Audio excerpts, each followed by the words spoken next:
Қош көрдік, құрметті көрермен. Сіздермен бірге тағылым мен танымға толы аймақ әйелдерінің тағылымды тарихы бағдарламасы. Бұл жоба ел дамуына үлес қосып жүрген, еңбегімен көпке үлгі болған жандардың өмір жолын насихаттауға арналған. Бүгінгі студия қонағы нөмірі 25-ші Қазақ қыздар гимназиясы тарих және құқық пәндерінің мұғалімі, гуманитариялық ғылымдар магистрі, педагог шебер Балтабекова Махаббат Ниязбек қызы. Махаббат Ниязбек қызы. Ал енді алғашқы сұрағымыздан бастасақ, ұстаздық жолды таңдауға не себеп болды? Енді бұл менің бала кезден арманым. Басқа мамандық туралы тіпті ойланып та көрмеппін. Мектепте енді біз октябрят болдық, кеңес үкіметі кезінде тәрбиелендік, пионер болдық, комсомол болдық, қоғамдық өмір қайнап жататын, соның ішінде жүретін біз. Жақсы оқыдым. Мектепті алтын медальмен бітірдім. Сол себепті мұғалімдеріме алғысым шексіз. Сол кісілер сияқты болғым келді. Осы мамандықты таңдағаныма өкінбеймін де. Ешқандай басқа ойымда болмапты. Ал тарих пәнін таңдауға қандай қызығушылығыңыз болды? Негізінен енді тілдерге жақын болдым. Әдебиетті жақсы көрдім. Көп кітап оқитынбыз. Ол кезде телефон деген жоқ.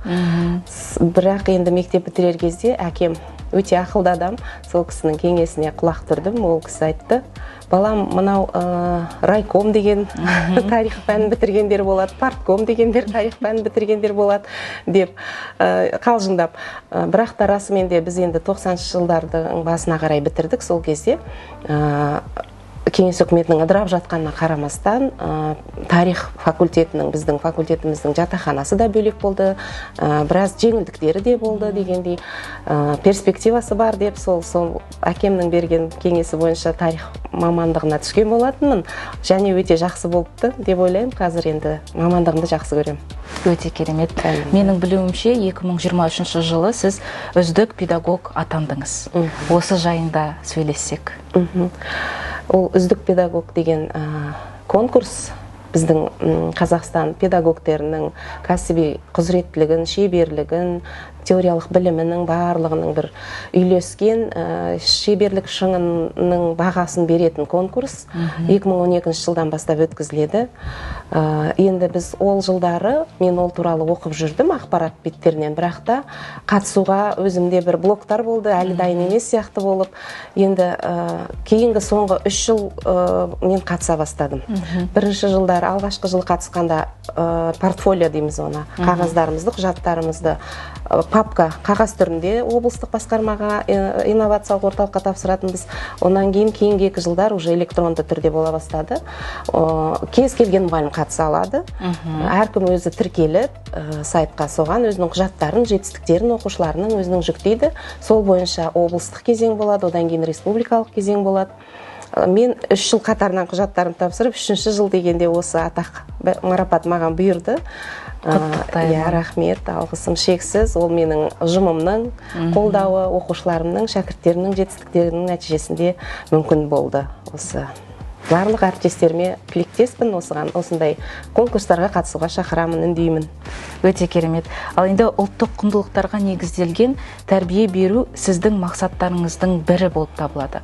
Осы орайда тарих сабақтарында бұл бағыт қалай жүзеге асырылады? Ұлттық құндылықтар, енді әр ұлттың өзіне тән құндылықтары болады. Көп айтамыз, біз қазір құндылықтар өзгеріп кетті деп жатамыз. Батыс елдердің өзіне тән құндылықтары болады. Адамның жеке құқығы, бостандығы о жақта бірінші орында тұрса, шығыс елдеріне тән құндылықтар да болады. Ол енді ұжымдық бірлік, көбінесе дәстүрге сай, гармония, табиғатпен деген сияқты, шығыс халықтарына тән, қазақ халқымыздың да енді қонақжайлылық, ауызбіршілік сияқты көп қой өте құндылықтарымыз. Сол құндылықтарды бала бойына сіңіруде, соған тәрбиелеуде ол бірден бір тарих пәні деп ойлаймын. Жалпы отансүйгіштікке, бірлікке болсын тәрбиелеуде тарих пәнінен асқан пән жоқ деп кезінде елбасыларымызды айтып кеткен. Сондықтан да көптеген енді әдістер арқылы тарих сабақтарында біз құндылықтарды бала бойына сіңіруге тырысамыз. Ұлттық құндылықтар ол білім сапасын көтерудің негізгі жолы. Әл-Фарабидің өзі айтып кеткендей, бірінші тәрбие деп. Сондықтан да құндылықтар арқылы біз білім сапасын да көтере аламыз. Өйткені баланы жаңағы құндылықтар арқылы еңбексүйгіштікке, төзімділікке тәрбиелейміз. Қазір енді адал азамат бағдарламасы Онда бірнеше құндылық бағдарлары бар. Тәуелсіздік және отансүйгіштік, заң және тәртіп, жасампаздық және жаңашылдық дейді. Соның барлығы, мысал үшін, ұлт көсемі Әлихан Бөкейханның өмір баяны мен қоғамдық қызмет арқылы біз ұлттық мүдде, елге қызмет ету сияқты құндылықты бала бойына сіңіре аламыз. Абылай ханның тұлғасы арқылы біз балаларды бірлікке тәрбиелей аламыз. Көптеген мысалдарды келтіруге болады енді, және әдіс тәсілдері де көп, дебат сайыстар арқылы да, уақыт тығыз әйтпесе енді түрлі тәсілдердің де барлығын айтуға болады. Жалпы жаһанда негізі бұл ұлттық құндылықтарды білім беру процесіне кіріктіру, ол нағыз сапаны көтерудің жолы ретінде қазір тәжірибеде қолданылып жатыр. Бүгінгі таңда сіз қазақ қыздар гимназиясында білікті маман ретінде өзіңізді көрсетіп жүрсіз. Айта кетейін, мен де осы мектептің түлегімін. Сондықтан сіздің келгеніңіз мен үшін үлкен қуаныш. Ал енді осы орайда келе жатқан мерекеге қыздарымызды, оқушыларымызды, әріптестеріңізді құттықтайын десеңіз мархабат. Енді Қазақ қыздар гимназиясының орны ерекше, біздің еліміздегі бірегей білім ордасы. Мен өзімді бақытты сезінемін, осындай жердегі жұмақ деп атаймыз өзіміз. Қыздар гимназиясының жұмысын істеп жатқаныма сондай ортада. Өздеріңіз сияқты түлектерімізбен мақтанамыз. Біздің еңбегіміздің нәтижесі осындай. Шәкірттеріміз, олардың жеткен жетістіктері, қыз бала мен қызғалдақты теңеп жатады ғой, Қазақстан қызғалдақтың отаны деп. Екеуінің тағдыры ұқсас деп, өте нәзік деп. Қызғалдақ та әлемге таралған. Сол сияқты қыз балаларымыз да біздің мектепті гимназияны бітіріп жатқан. Түрлі елдерде білімін алып, арғарай жоғарылатып, елімізге қызмет жасап жатыр. Енді жаңағы ұлттық құндылықтарды сіңіруде бізде бірінші орында тұрады гимназиямызда. Қыздар әліппесі деген сабақ бар, өзіңіз білесіз.